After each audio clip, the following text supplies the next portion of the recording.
Welcome to What's Up Poland, the regular news show about Poland. Dark clouds are amassing on the horizon. The rumble of war yet again sounds on Central and Eastern Europe. The question is Poland in danger?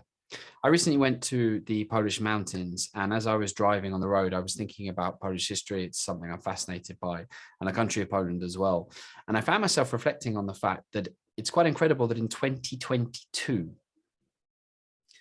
the modern civilized countries could be yet again facing the threat of war, even in neighboring countries. The idea that the country next to you could potentially be at war, as we have seen over 100,000 Russian troops amass on the Ukrainian border. Many Polish people have been asking themselves, could we be in danger?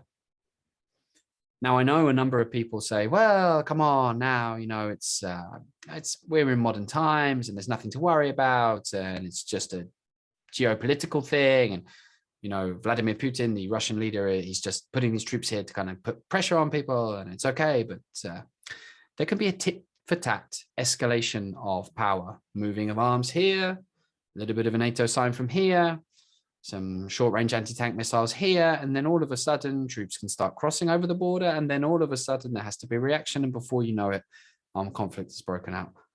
I hope no one involved in this process wants that.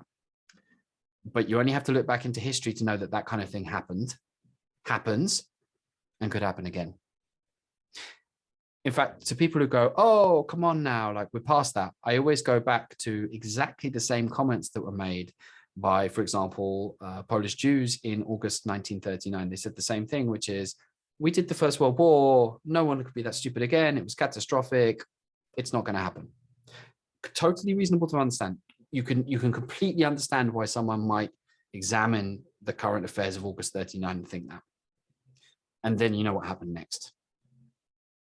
So although I don't see myself on the streets of Poland, the same level of preparation, weapons training, people preparing for war and stocking up and those kind of things, as has been reported on the Ukrainian streets, I do sometimes wonder what I would feel like if perhaps I had gone through the trauma of the Second World War in this country and then seeing it happening in Ukraine, if it does happen, where you might be mentally. Well, the Polish president has taken part in a NATO-based call with other leaders, including the United States President Joe Biden, as of Monday. And he has confirmed that, in his opinion, Poland has no threat at the moment from the Russia-Ukraine crisis. He made the statement on Monday, shortly after the video conference, and he said, of course, the movements of Russian troops, as well as the deployments in the Russian political and media stage, are being observed. Everyone is aware of this, but for the time being, everything is occurring on the other side. For the reasons of fairness and balance, I'm sure if I was talking to a Russian interlocutor, they would probably say something quite different about that. There is no indication that Poland is in danger at this time. Well, we've seen reports that the US is preparing its forces, a rapid deployment force, to come to Central and Eastern Europe. That would almost certainly mean that we would see more US troops in Poland, and that would be a strong indication of Poland's place as a member of NATO. I have to say, there are times now when you feel like being a member of NATO really is the difference. And what a fantastic move it was for Poland and the Baltic states to join NATO when they did. The president has emphasized the unity of the North Atlantic Alliance, Treaty Alliance.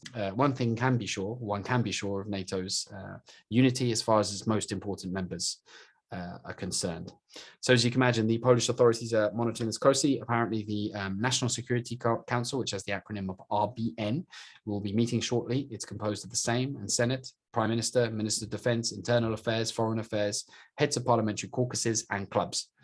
So it looks like they're keeping us up to date, and we will keep you up to date on What's Up Poland. We'll be monitoring this situation. We'll be looking at it from a Poland perspective and letting you know more information. Are you worried about what's going on? Do you share the Polish president's feelings that everything's going to be quite okay and that we're okay? Or are you more concerned about an escalating conflict which could impact on the country of Poland?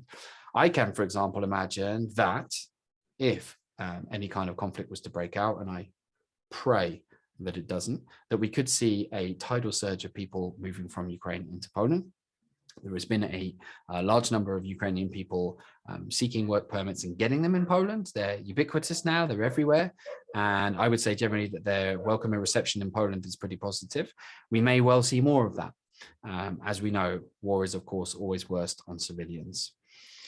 Let us know what you think about the story, whether you share the Polish president's sentiments, and we'll see you again for another episode of What's Up Poland.